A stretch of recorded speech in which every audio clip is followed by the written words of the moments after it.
آپ سب کو سلام. میں پاسٹر ڈگ بکسما ہوں اور میرا تعلق سٹی چرچز امریکہ سے ہے اور ہم آپ تک ایک نیا پروگرام جس کا نام لائف لائن ہے اسے پہنچانے کے لیے بہت خوش ہیں. اس پروگرام کی بائبل مقدس میں سے بنیادی آیت یوحنا 17 باب 3 آیت ہے جہاں مرقوم ہے اور ہمیشہ کی زندگی یہ ہے کہ وہ تجھ خدائے واحد اور برحق کو اور یسوع مسیح کو جس سے تو نے بھیجا ہے جانے. ہم اپنے تمام پیغامات میں آپ سے خدا اور خدا کی بادشاہی کے متعلق اور یسوع مسیح کے کاموں کے متعلق تعلیم دیں گے اور بیان فرمائیں گے. میرا ایمان ہے کہ آپ ہمارے اس پیش کردہ پروگرام سے لطف اندوز ہوں گے. خداوند آپ کو برکت دے.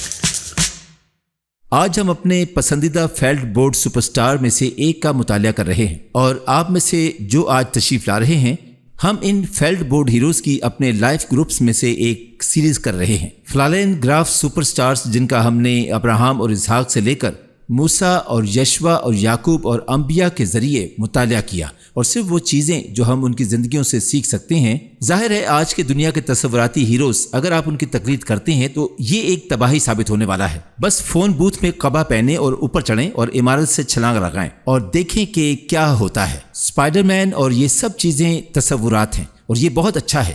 دنیا ایک سپر ہیرو کی تلاش میں ہے. دنیا ان کی مدد کرنے اور ان کی آفات میں ان کو بچانے کے لیے ایک سپر مین کی تلاش میں ہے، لیکن اس میں سے زیادہ تر خیالی ہے. لیکن یہ فیلڈ بورڈ سٹارز جن کا ہم نے بچپن میں مطالعہ کیا تھا اور جن کے بارے میں ہم سب کچھ جانتے ہیں، ان کی زندگی کے نمونے اور وہ چیزیں جن سے وہ گزرے ہیں وہ مثالیں ہیں جن کی ہم اپنی زندگیوں میں پیروی کر سکتے ہیں. اور اگر ہم ان مثالوں کی پیروی کریں اور ان کی تقلید کریں جو انہوں نے پیش کی ہیں تو ہمیں اپنی زندگی میں حقیقی مادہ مل جائے گا، حقیقی سمت اور ایک حقیقی ملاقات ہے. اور بائبل عبرانیوں میں یہ سب چیزیں کہتی ہے کہ ہمارے لیے نمونہ اور مثال کے طور پر لکھی گئی ہیں کہ ہم جن پر زمین کی انتہا اور وقت کی انتہا آ چکی ہے تو ہم ان کو دیکھنے جا رہے ہیں. ہم سب شیر کی مان میں دانیل اور اس کے 3 دوستوں کی ابتدائی کہانیوں اور دیوار پر لکھی ہوئی تحریروں اور سدرک اور میسک اور عبد النجو سے پرجوش ہیں. اور یہ لوگ جس طرح سے انہوں نے ایک بت پر ثقافت کو متاثر کیا، اور میرے خیال میں آج یہاں ہمارے لیے ایک حقیقی پیغام ہے، کیونکہ مجھے لگتا ہے کہ ہم مسیحیت کے بعد کے دور میں زیادہ سے زیادہ جی رہے ہیں. مجھے قدامت پسند امریکہ میں پروان چڑھنے کی سعادت حاصل ہے. میں آئیوا میں فارم بیلٹ میں پلا بڑھا ہوں.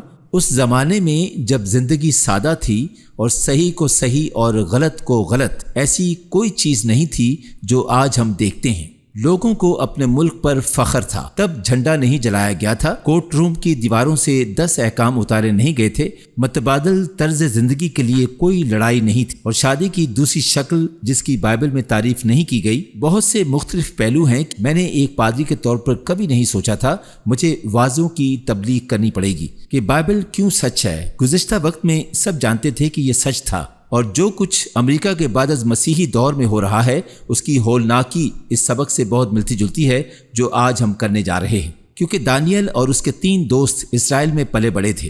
وہ ایک خدائی ماحول میں پروان چڑھے، حالانکہ وہاں وہ مرتد اور زوال کا شکار تھے. وہ توریت پر خدا کے احکامات پر عمل کرنے اور خدائی زندگی گزارنے کے لیے پروان چڑھائے گئے تھے، خدا کے ماتحت ایک قوم.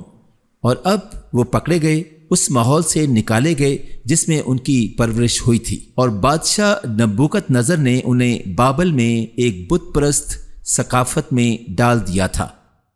اور جب نبوکت نظر نے یروشلم کو فتح کیا اور ان کو اسیر کر لیا تو اس نے چند بہترین جوانوں کو ساتھ لیا، کچھ ذہین ترین، قابل اور معاشرے کے سب سے بہترین نظر آنے والے لوگ جو اس کو مل سکتے تھے، اور ان نوجوانوں کو وہ اپنے دربار میں لایا تاکہ ان کو حکمت اور علم و نجوم کے طریقوں اور بائبلی ثقافت کی تربیت دی جا سکے. اور یہاں پر دانیل اور اس کے دوستوں کو ایک حقیقی چیلنج کا سامنا تھا. کیا ہم خدا کے لیے کھڑے ہوں گے اور اپنے عقیدے کے لیے کھڑے ہوں گے، یا کیا ہم اس بت پرست ثقافت کو ختم کرنے جا رہے ہیں؟ اور انہوں نے ایک فیصلہ کیا کہ ہم خدا کے لیے کھڑے ہوں گے اور جس پر ہم ایمان رکھتے ہیں اسی پر قائم رہیں گے، اور ہم اثر انداز ہونے جا رہے ہیں. اور جیسے ہی انہوں نے یہ فیصلہ کیا، یہ ایک چیلنج تھا. ویسے جب آپ خدا کے لیے کھڑے ہوتے ہیں اور خدا کے لیے جینے کا فیصلہ کرتے ہیں اور اس معاشرے میں رہتے ہیں، یہاں تک کہ امریکہ میں بھی آزاد سرزمین اور بہادروں کا گھر، ایک قوم خدا کے ماتحت ناقابل تقسیم اور سب کے لیے آزاد اور انصاف پسند جب آپ اپنے کام کی جگہ، گھر اور یہاں تک کہ سیاسی میدان میں ایک حقیقی ایماندار کی طرح کھڑے ہونے کا فیصلہ کرتے ہیں، آپ کے عقیدے اور آپ کے ایمان کو چیلنج کیا جائے گا اور آپ اور میں سمجھوتا کے لالچ میں آ جائیں گے۔ اور دانیل اور اس کے دوستوں کو اس حالت میں ڈال دیا گیا، اور بادشاہ نے کہا تمہیں بہترین کھانا ملے گا، تمہیں میری بہترین شراب ملے گی۔ آپ کو معلوم ہے کہ ہم اسٹیک اور لابسٹر اور پاستا اور ان جیسی ہر اچھی چیز کھانے جا رہے ہیں، اور آپ صرف کامل ہونے والے ہیں اور آپ صحت مند ہونے جا رہے ہیں۔ لیکن انہوں نے دیکھا کہ کھانا بتوں کو پیش کیا گیا تھا۔ اگر آپ اپنا اسائنمنٹ پڑھتے ہیں تو میں آپ کو نظر ثانی شدہ ورژن دے رہا ہوں۔ کھانا بتوں کو پیش کیا گیا اور انہوں نے سوچا ہم کسی دوسرے دیوتا کو پیش کی گئی چیز نہیں کھا سکتے، اور اس طرح انہوں نے اپنے اوپر موجود خواجہ سرا سے کہا دوستو ہم وہ کھانا نہیں کھا سکتے، یہ بتوں کو پیش کیا گیا تھا اور کوئی دوسرا خدا نہیں ہے جسے ہم تسلیم کر سکیں یا اس کے آگے جھک سکیں یا اسے حاصل کر سکیں۔ اور اس نے کہا ٹھیک ہے، ہمیں یہاں ایک مسئلہ درپیش ہے، حالانکہ تم لوگوں نے مجھ پر احسان کیا ہے، بادشاہ میرا سر قلم کر دے گا۔ وہ غیر مسیحی تھا، وہ کہتا ہے اگر میں نے بے وقوفی کی تو میرا سر قلم ہو جائے گا۔ اور پھر انہوں نے کہا اچھا ہم کیا کرنے جا رہے ہیں، ہمیں ساگ پات اور پانی دو، صرف ساگ پات اور پانی۔ دانیل پہلا باب کی 11 آیت۔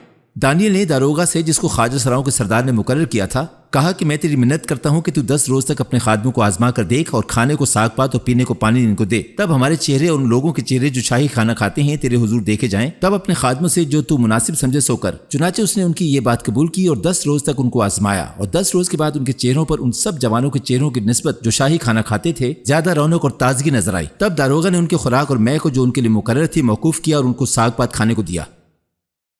تب خدا نے ان چاروں جوانوں کو معرفت اور ہر طرح کے حکمت اور علم میں مہارت بخشی، اور دانیل ہر طرح کی رویا اور خواب فہم تھا۔ یہ نوجوان اس آزمائش کے لیے کھڑے ہو گئے اور خدا نے انہیں بہت زیادہ برکت دی، اور جب انہوں نے سمجھوتا نہیں کیا تو ان کے موقف میں خدا کی روحانی عطات کے نتیجے میں صحت، پسندیدگی اور ترقی کا ایک دھماکہ ہوا اور روحانی صلاحیت میں اضافہ ہوا۔ پہلی زندگی میں خدا کی فرمانبرداری آپ کی اور میری زندگی کو اہم بناتی ہے۔ یہ نوجوان اگر انہوں نے صرف بتوں کو پیش کیا ہوا، کھانا کھایا ہوتا اور انہوں نے صرف سمجھوتا کیا ہوتا تو ان کا ذکر بائبل میں نہیں ہوتا، وہ تاریخ کو متاثر نہیں کرتے، اور ان کے پاس راک فورڈ میں کوئی پادری نہیں ہوتا جو 3200 سال بعد اس کے بارے میں بات کرتا اور اس نے کیا کیا کیا۔ وہ بے توقیر ہوتے ہیں، لیکن جب آپ اور میں خدا کے لیے کھڑے ہوتے ہیں تو ہم جو کچھ بھی ہیں اور جو کچھ ہم کرتے ہیں وہ اہم ہے، بہت اہم۔ وہ دنیا بدلنے والے بن گئے۔ انہوں نے تاریخ کے صفحات میں غیر معمولی اور مبہمیت سے قدم رکھا، ثقافت، سلطنت اور اس وقت کی روحانی آب و ہوا کو متاثر کیا۔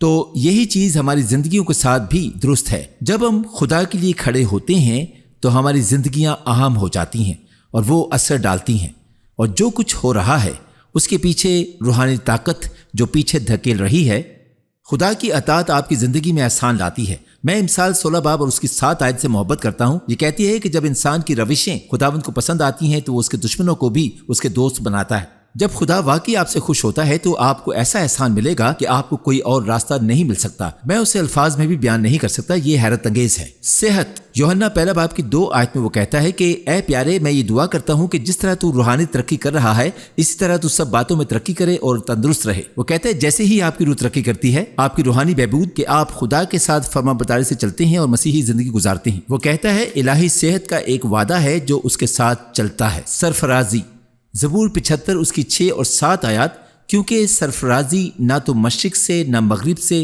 اور نہ جنوب سے آتی ہے، بلکہ خدا ہی عدالت کرنے والا ہے، وہ کسی کو پست کرتا ہے اور کسی کو سرفرازی بخشتا ہے۔ ہم سب سوچ سکتے ہیں کہ ہماری ترقی کیسے ہوتی ہے، اور ہم اپنی زندگی میں کاروبار، معاشرے، حکومتی سطحوں یا یہاں تک کہ اپنے گھر یا معاشی حیثیت میں یا کسی بھی شعبے میں کامیابیوں کی نئی سطحوں پر کیسے آگے بڑھتے ہیں، چاہے وہ کھیلوں کا میدان ہو یا کہیں بھی۔ ترقی تب آتی ہے جب خدا ہم سے راضی ہوتا ہے، اور یہ کہ ہم خدا کے لیے کھڑے ہوتے ہیں، وہ ہمیں آگے بڑھاتا ہے۔ اب میں یہاں تبصرہ کرنا چاہتا ہوں، یہاں کچھ بہت ہی دلچسپ ہے دوستو۔ یہ سوچیں کہ انہوں نے کیا کیا۔ یہ ایک غیر ملکی ثقافت کے نوجوان ہیں اور پانی اور ساگ پات کھا رہے ہیں، اور 10 دن کے بعد جب خدا یہ ثابت کرتا ہے کہ وہ ان کی فرمانبرداری کا احترام کر رہا تھا۔ انہوں نے کبھی بھی اتنا اچھا کھانا نہیں کھایا اور نہ ہی پیا، انہیں ساگ پات اور پانی پر گزارا کرنا تھا، جس کی میں آپ کو سزا نہیں دے رہا۔ لیکن میں آپ کو یہ بتاؤں گا کہ روزہ آپ کی زندگی میں زبردست روحانی کامیابیاں لاتا ہے۔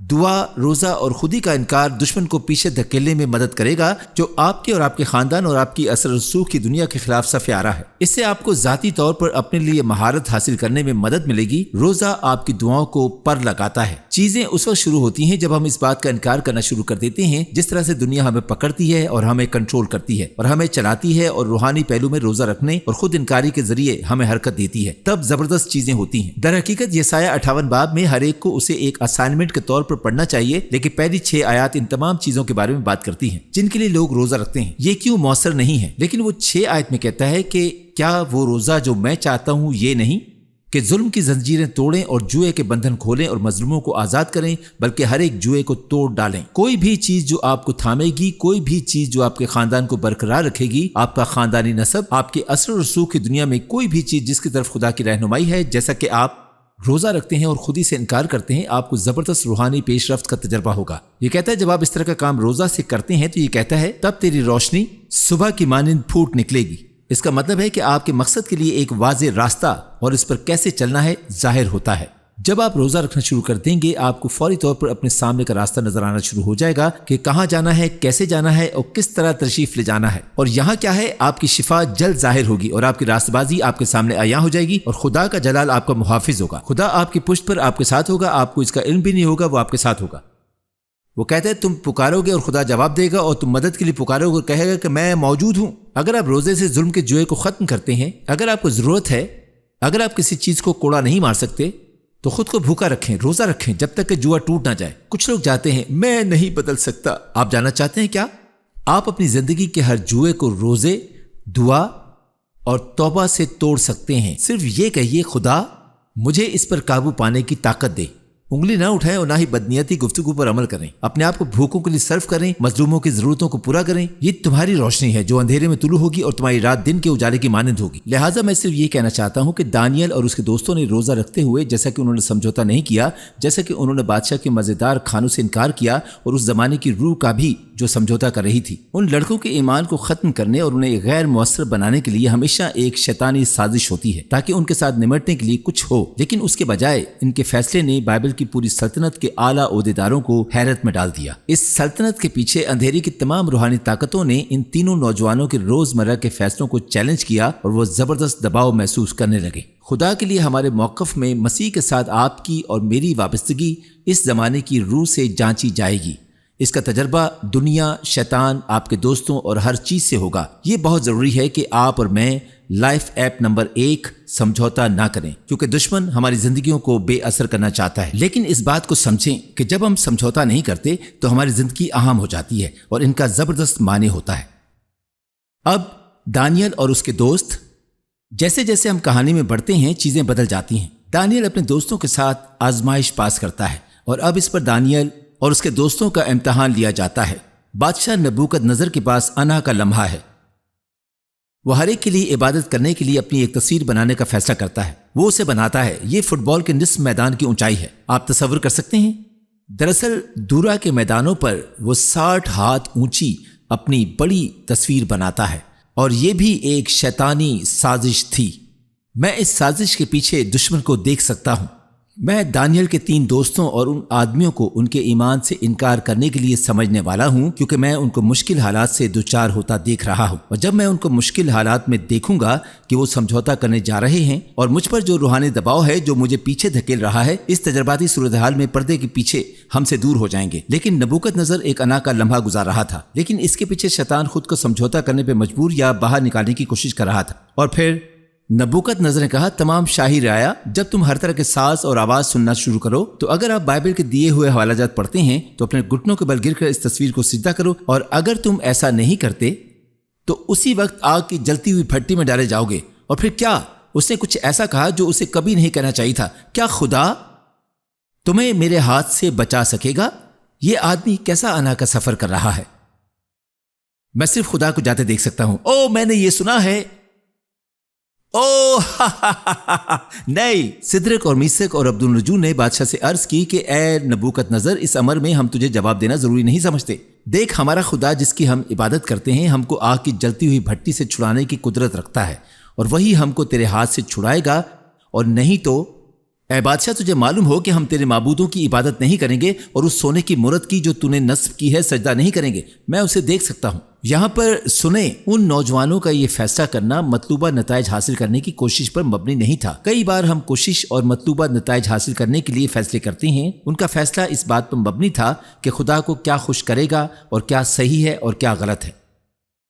اور پھر وہ بہت قہر میں تھا، وہ اس کے ساتھ تھا۔ میں صرف اندھیرے کی طاقتوں کو دیکھ سکتا ہوں۔ مشتعل نبوکت نظر اس پر پورا اترتا ہے۔ اس نے حکم دیا کہ بھٹی کی آنچ معمول سے 7 گنا زیادہ کر دیں اور انہیں آگ کی جلتی ہوئی بھٹی میں ڈال دیں۔ اب میں چاہتا ہوں کہ آپ جانیں کہ ہم یہ کہانی سنا رہے ہیں، لیکن وہ نوجوان نہیں جانتے تھے کہ کیا ہونے والا ہے۔ وہاں پر گرجدار بھٹی تھی، ان کی زندگی خطرے میں تھی اور انہوں نے اپنی زندگیاں داؤ پر لگا دیں۔ انہوں نے صحیح یا غلط کے لیے اپنی جانیں نچھاور کر دیں اور وہ آگ کی جلتی ہوئی بھٹی میں پھینک دیے گئے۔ اور یہ ہمارے لیے سمجھوتا نہ کرنے کی ایک حیرت انگیز ترغیب ہے، کیونکہ سمجھوتا کرنے یا نہ کرنے کے ہمارے ہر فیصلے سے روحانی حرکات منسلک اور متاثر ہوتی ہیں۔ چونکہ بادشاہ کا حکم تاکیدی تھا، یہ کہتا ہے کہ اور بھٹی کی آنچ نہایت تیز تھی، اس لیے انہیں پھینکنے والے آگ کے شوروں سے ہلاک ہو گئے۔ جب انہوں نے انہیں اندر پھینکنے کے لیے دروازے کھولے تو گرمی کی حدت نے انہیں اندر پھینکتے ہی مار ڈالا، اور سدرک میثک عبدالنجور جلتی بھٹی میں جا گرے۔ تب نبوکت بادشاہ اٹھا، 24 آیت، اور ارکان دولت سے مخاطب ہو کے کہنے لگا، کیا ہم نے 3 شخصوں کو بندوا کر آگ میں نہیں ڈلوایا؟ انہوں نے جواب دیا کہ بادشاہ نے سچ فرمایا ہے۔ انہوں نے کہا، دیکھو میں 4 شخص آگ میں کھلے پھرتا دیکھتا ہوں اور ان کو کچھ ضرر نہیں پہنچا، اور چوتھے کی صورت اللہ زادہ کی سی ہے۔ پھر کیا آپ سدرک اور میثک کو دیکھ سکتے ہیں؟ وہ لوگ جو انہیں اندر پھینکتے ہیں مر جاتے ہیں، گرتے چیختے اور چلاتے، وہ مر چکے ہیں، وہ آگ میں ہیں، اور وہاں یہ جہنم سے زیادہ گرم ہے۔ اور یہ یہاں بسٹرو بیلا ویٹا ریسٹوران میں ایک ایئر کنڈیشن کمرے کی طرح ہے، اور وہ ارد گرد گھوم رہے ہیں، اور اچانک سدر چلا گیا، ارے یہ بند جنہوں نے مجھے جکڑ رکھا تھا وہ ٹوٹ گئے ہیں، میں آزاد ہوں۔ اور میثک جاتا ہے، میں بھی۔ تم جانتے ہو یہ حیرت انگیز ہے، یہ دلچسپ ہے، اور ہم اس بھڑکتی آگ میں ہیں۔ مجھے لگتا ہے کہ ہمارے پاس خدائی لمحہ ہے۔ اور پھر وہ اسے دیکھتے ہیں، انہیں مجسم سے پہلے کی شبیہ نظر آتی ہے۔ پرانے عہد نامے میں یسوع کے مجسم ہونے سے پہلے کی ایک تصویر، خدا کا بیٹا آگ میں ظاہر ہوتا ہے، وہ اس سے آگ میں ملتے ہیں۔ کیا آپ تصور کر سکتے ہیں کہ اس نے ان کے ساتھ کیا گفتگو کی؟ انہوں نے کچھ کہا، میں وہاں نہیں تھا، لیکن میں آپ کو بتاتا ہوں کہ میں اسے صرف سن سکتا ہوں۔ وہ جاتے ہیں، او میرے خدا، یہ میرا خدا ہے۔ اور یسوع کہتا ہے، دوستو مجھے تم پر بہت فخر ہے، مجھے تمہارے میرے لیے کھڑے ہونے اور اپنی جانیں قربان کرنے کے فیصلے پر بہت فخر ہے۔ تمہاری وجہ سے میں اس انتظامیہ کو گھٹنے ٹکانے والا ہوں، میں اس بادشاہی کی ہر آخری چیز کو گرانے والا ہوں، اور میں اسے چاروں طرف موڑ دوں گا۔ میں اس بادشاہ کو گھٹنوں کے بل لانے جا رہا ہوں، اور وہ جان جائیں گے کہ میں کون ہوں، اور تم نے سمجھوتا نہ کرنے کا فیصلہ کیا۔ اور ویسے میں بھی اسی راستے پر چلنے والا ہوں جس پر تم ہو، اور اب سے 1200 سال بعد میں اسی راستے پر چلنے جا رہا ہوں، اور نہ ہی میں سمجھوتا کرنے والا ہوں، اور میں اپنا سب کچھ قربان کرنے والا ہوں۔ لیکن میں تمہیں کیا بتاتا ہوں کہ مجھے تم پر بہت فخر ہے، اور میں تم سے دوبارہ ملوں گا، میں تم سے دوسری طرف ملوں گا، میں صرف ان لوگوں کو دیکھ سکتا ہوں۔ تب بادشاہ نبوکت نظر نے ان جوانوں کو باہر نکالا، ان سے آگ سے جلنے کی بو تک نہ آتی تھی، اس نے انہیں آگ سے نکالا۔ 27 آیت، تب سب نے فراہم ہو کر ان شخصوں پر نظر کی اور کہا کہ آگ نے ان کے بدنوں پر کچھ تاثیر نہیں کی، اور ان کے سر کا ایک بال بھی نہ جلایا، ان کی پوشاک میں مطلق فرق نہ آیا، اور ان سے آگ سے جلنے کی بو بھی نہ آتی تھی۔ صرف ایک چیز جو جلا دی گئی تھی وہ بندھن ہے جنہوں نے انہیں تھام رکھا تھا۔ 3 طریقے ہیں کہ خدا آپ کے ساتھ معاملہ کر سکتا ہے۔ جیسا کہ آپ سمجھوتا نہیں کرتے، آپ ثابت قدم رہتے ہیں۔ وہ آپ کو آگ سے بچا سکتا ہے، وہ آپ کو آگ کے آر پار بچا سکتا ہے، اور ظاہر ہے ان لوگوں کو پرواہ نہیں تھی کہ خدا نے انہیں کیسے نجات دی۔ لیکن ہر وہ طریقہ جس سے خدا آپ کو نجات دیتا ہے، ایک وجہ اور ایک مقصد ہوتا ہے۔ آپ میں سے کچھ پوچھ سکتے ہیں، میں آگ سے گزر رہا ہوں، میں آگ میں ہوں، ایسا کیسے؟ اے خدا، تو نے مجھے پہلے آگ سے نجات دلائی، لیکن اب میں آگ میں ہوں اور تو نے مجھے آگ سے نہیں بچایا۔ یہاں کیا ہو رہا ہے؟ ہمارے ساتھ خدا کے معاملات کے ہر پہلو میں وہ آپ میں اپنی فطرت بنا رہا ہے، اور وہ کچھ خاص کر رہا ہے۔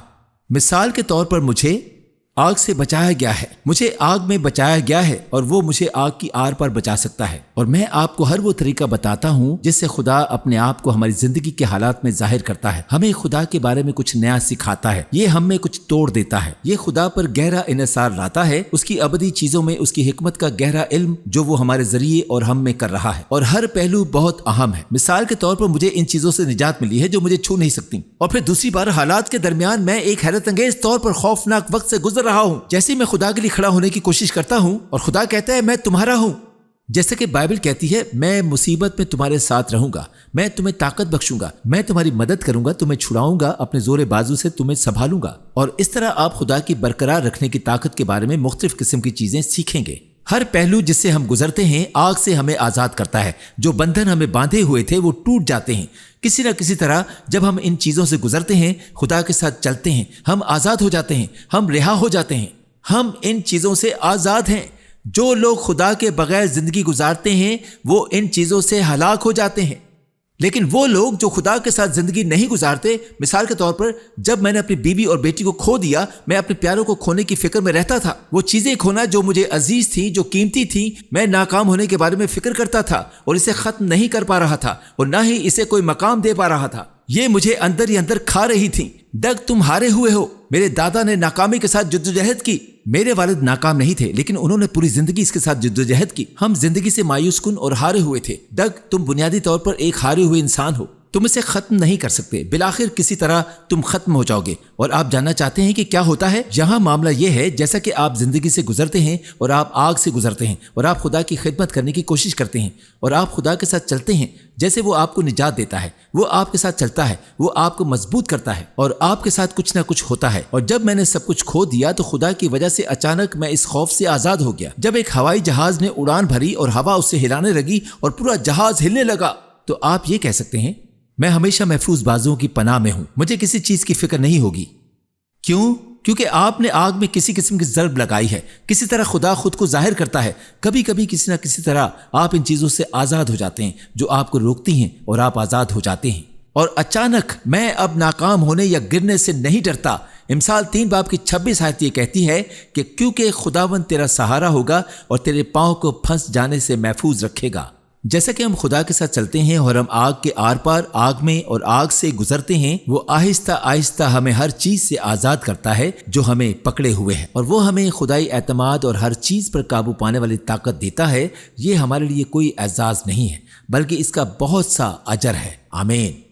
لہٰذا جو لوگ خدا کے بغیر زندگی گزارتے ہیں وہ خوف زدہ ہو جاتے ہیں، وہ دوائیاں ختم کرتے ہیں اور بے چین ہو جاتے ہیں اور زندگی سے بالکل معذور ہو جاتے ہیں، بالکل مخالف راستہ۔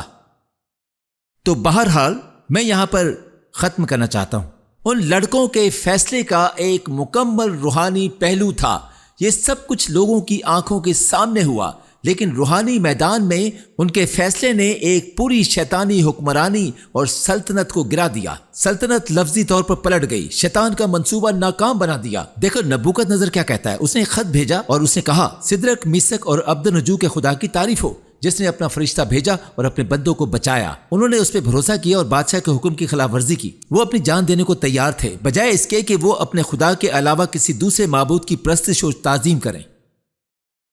مجھے امید ہے کہ آج کا پیغام آپ کو پسند آیا ہوگا۔ اس سے پہلے کہ ہم آپ کو الوداع کہیں، میں آپ کے ساتھ مل کر دعا کرنا چاہوں گا۔ میرا ایمان ہے کہ خدا آپ میں سے بہتوں کو شفا دینا چاہتا ہے تاکہ اپنی قدرت کو ظاہر کر سکے، کیونکہ اسے آپ کی فکر ہے۔ سو وہ جانتا ہے کہ آپ کون ہیں، وہ آپ کو چھونا اور برکت دینا چاہتا ہے۔ سو میں چاہتا ہوں کہ آپ اپنا ہاتھ اس جگہ پر رکھیں جہاں کہیں بھی آپ کو درد ہے یا کچھ ٹھیک نہیں ہے، اور میں آپ کے لیے دعا کروں گا۔ میرا ایمان ہے کہ خدا کی قدرت روح القدس کے وسیلہ سے آپ کے بدنوں کو چھوئے گی اور شفا بخشے گی۔ اے باپ، یسوع کے نام سے میں جانتا ہوں کہ تو ان تمام دیکھنے والوں سے محبت رکھتا ہے، اور میں چاہتا ہوں کہ تو لوگوں کو اپنی شفا دینے کے وسیلہ سے عظیم قدرت کو ظہور میں لائے۔ اس وقت یسوع کے نام سے ہم درد اور بیماری کے زور کو توڑ ڈالتے ہیں، اور ہم انہیں یسوع کے نام سے ان لوگوں کے بدنوں میں سے نکل جانے کا حکم دیتے ہیں۔ کمر درد، ریڑھ کی ہڈی کے مسائل، گینٹھیا، ہڈیوں کی بیماری، ہم ان کے بدنوں کے لیے شفا کا اعلان کرتے ہیں۔ اے خدا، ان تمام چیزوں کو ترتیب بخش۔ کینسر، خون کے امراض چلے جائیں۔ ہم یسوع کے نام سے چاہتے ہیں کہ اے خدا تو ان بدنوں کو شفا دے اور چھوئے اور بحال کرے۔ اپنی صلیب کی قدرت کو جاری کر تاکہ تیرے لوگوں پر شفا آئے۔ ہم یسوع کے نام سے لوگوں پر سے تمام ابلیسی زور کو توڑتے ہیں۔ اے خدا، اپنے لوگوں کو شفا بخش، ان پر ظاہر کر کہ تو کتنا ان سے پیار کرتا ہے۔ خدا، میں چاہتا ہوں کہ تو رویا اور خوابوں کے ذریعے اپنے لوگوں پر اپنے آپ کو ظاہر کرے۔ شخصی طور پر اپنا آپ ظاہر کر کہ تو کون ہے اور ان سے کتنا پیار کرتا ہے۔ ہم یسوع مسیح ناصری کے نام سے یہ دعا کرتے ہیں، آمین۔ آج اگر آپ یہ ایمان رکھتے ہیں کہ یسوع خدا کا بیٹا ہے اور یسوع کے پیروکار بننا چاہتے ہیں، تو میں چاہتا ہوں کہ میرے ساتھ مل کر یہ سادہ سی دعا کریں۔ یہ دعا آپ کی زندگی میں ایک بڑا بدلاؤ اور عظیم نجات کو لائے گی، جس سے کہ آپ کے مستقبل پر اور ابدی منزل پر بھی اثر انداز ہوگی۔ اور اگر آپ روح القدس کی ان باتوں پر ایمان رکھتے ہیں کہ آپ کو بدلاؤ کی ضرورت ہے، تو اس دعا کو میرے ساتھ کریں، جو کہ آپ کی زندگی میں نجات کے دروازوں کو کھول دے گی۔ اس دعا کو میرے پیچھے دہرائیں۔ اے باپ، میں یسوع کے نام سے تیرے پاس آتا ہوں۔ خداوند، میں جانتا ہوں کہ میں گناہ گار ہوں، مجھے تیرے فضل کی ضرورت ہے۔ میں ایمان رکھتا ہوں کہ تو میری خاطر مصلوب ہوا اور تو پھر سے جی اٹھا۔ میں تجھ سے کہتا ہوں کہ میرے دل میں آ، میرے گناہوں کو بخش اور مجھے اپنا بیٹا بنا لے۔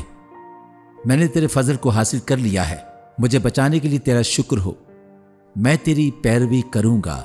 اگر آج آپ نے یہ دعا کی ہے تو خدا کا اطمینان آپ کی زندگی پر آئے گا اور آپ یسوع کی پیروی کرتے ہوئے ایک مکمل نئی زندگی کا تجربہ حاصل کریں گے۔ اور میں آپ کو یہ بتانا چاہتا ہوں کہ بائبل مقدس فرماتی ہے کہ چاہے مرد یا عورت کوئی بھی مجھ پر ایمان لاتا ہے تو وہ موت سے نکل کر ہمیشہ کی زندگی میں داخل ہو جاتا ہے، اس کی مذمت نہیں کی جائے گی۔ تو جیسے کہ ہم آگے بڑھتے ہیں، ہم جانتے ہیں کہ لائف لائن کے طور پر ہماری بنیادی آیت وہی ہے جو ہمیں یوحنا 17 باب کی 3 آیت میں ملتی ہے، اور یہ کہتی ہے، اور ہمیشہ کی زندگی یہ ہے کہ وہ تجھ خدائے واحد اور برحق کو اور یسوع مسیح کو جسے تو نے بھیجا ہے جانے۔ خداوند آپ کو برکت دے اور اس کی سلامتی آپ پر ہو۔ اور اگر آپ صحت یاب ہو گئے ہیں یا آپ نے یسوع کے پیروکار بننے کے لیے دعا مانگی ہے، تو ٹی وی اسٹیشن سے رابطہ کریں، انہیں بتائیں کہ کیا ہوا، ہم آپ کے ساتھ پیروی کریں گے۔ خداوند کی ڈھیروں برکات آپ کے ساتھ ہوں۔